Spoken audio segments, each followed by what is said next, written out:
How you doing, guys? It's Jake. I think I'm gonna go a little bit off piste today, and I've been asked to do a video about storage heaters because I'm, vehemently passionate about the bloody things, or anti-passionate, should I say? I had basically the basic premise behind storage heaters is if you're if you have an apartment or you have a house that's quite old or doesn't have any gas, or whatever the builder decides to put in at the time, then it's a kind of radiator that has storage blocks inside. They're quite dense, heavy blocks, and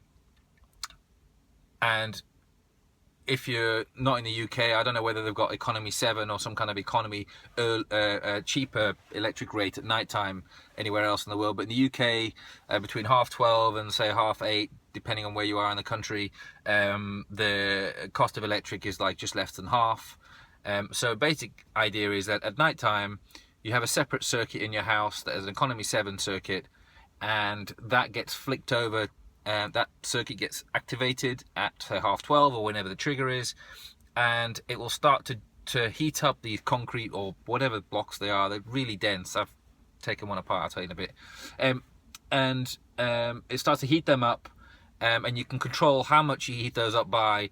And then when the power to those goes off, say at 8 o'clock, 7 o'clock in the morning, it will start to release that energy back into the house. So this sort of, it's like a thermal mass type thing. It's quite efficient, and on principle it's a really good idea, using thermal mass to release energy slowly. It's very efficient, but you're not using less energy. That's the trick. You're still using the same amount of energy as you would do anyway. It's just cheaper because people want to, it's a money cost instead of an environmental cost. You're not, it's not environmental to use the same amount of energy just because it's cheaper. It's bullshit. So I'll tell you my experience with them. I bought an apartment in 2004, and it had these economy 7 heaters. There were loads of them, right? So basically what would happen is you had to do a forecast of the next day's weather. So if I thought tomorrow's going to be warmer, or say tomorrow's going to be colder, I had to then tomorrow's going to be warmer, colder, and I'm going to be in all day. So it's a weekend. I'm chilling out in my underwear doing bugger all, right? So I need the heat to last all day.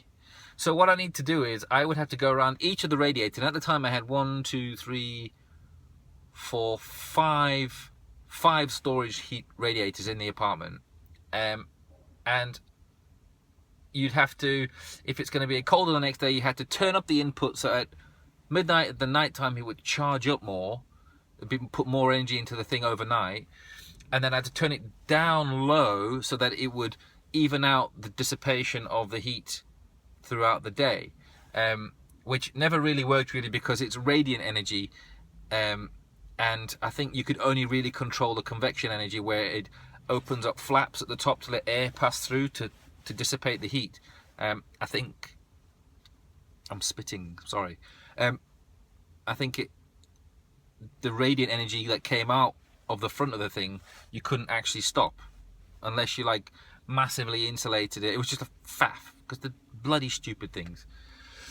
So it got to a point where I was getting fed up of controlling 5 radiators, guessing what the next day's weather is. And if in the UK, there's no point guessing the weather. They don't know their arsehole from the elbow, these meteorological people. So, you may as well just look outside and go, yeah, okay. So what I did was, after a few years, I ripped them all out. I took them apart, and I used the blocks as weights for a retainer out in the back garden. I made a bench up against a bank, and I used them as retainer because they're really heavy and, they didn't look like they're corroded or anything. So I put them to good use there. At least when the sun shines on it, they get warmed up and the bench stays warm for quite a while. And I took those out and I used the same circuit for underfloor heating. And I put underfloor heating in because my theory was that if I'm not at home, or if I'm say I'm not at home at night and I don't want the thing to charge up, so I have to go around and turn all the bloody things off, right? Because I don't want it to charge up. But then when I come back the next day, the house is going to be cold all day. Or say I come back the next night, the house is going to be cold all night before the next day when it gets charged. I just don't see the point of it. They're designed for old people. And when I was waking up in the middle of the night, I was like 4 o'clock in the morning after it like had a few hours of charge. I was like, my eyeballs were drying out. I couldn't breathe. It was so hot. And then, you know, you'd end up coming home after like a full day at work in winter. You're having to open up doors and you're just like losing all that energy. There's no efficiency behind it. It's just cheaper. And to be fair, I don't think it was actually that cheaper, because I remember my bills being extortionate. And I've always had a battle with electricity on my flat. I mean, even now when I moved back into it over this last 6 months, it's still been a battle with the electricity. Anyway, that's by the by. So my underfloor heating, I took it all out, put underfloor heating in, put wooden floors down, and then now I have control. So I set each room so it's a constant 21 degrees.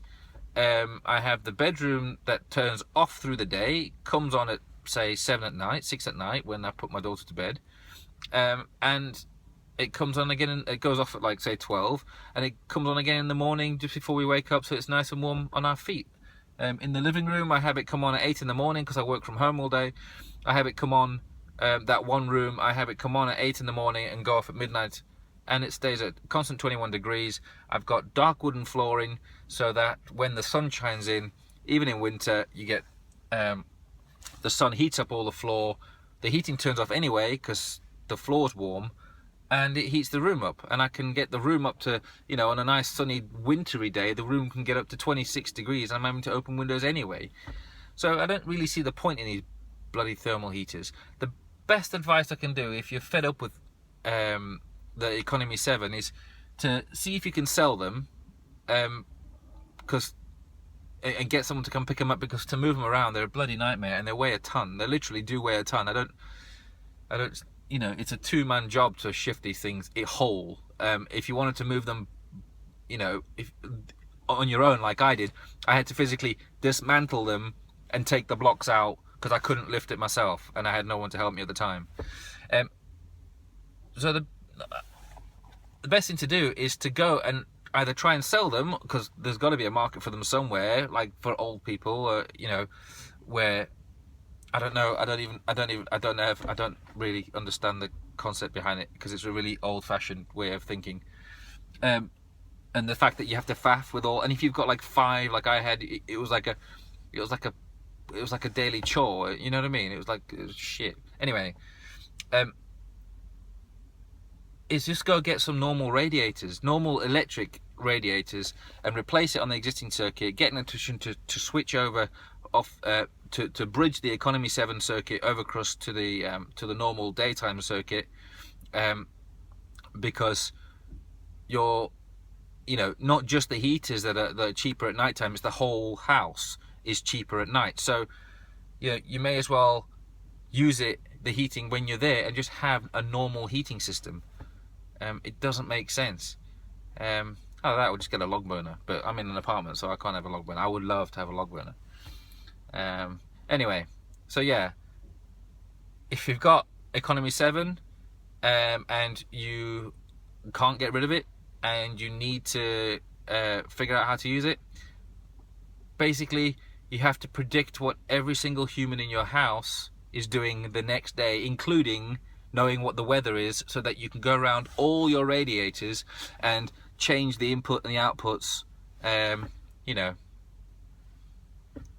just keep a blanket handy, because by 10 o'clock at night or 9 o'clock at night, all the radiant heat's pissed out of these blocks, and you're gonna have to put a blanket on anyway, because, you know, and then you can't charge them up until 12:30. So, you know, what's the point? You know.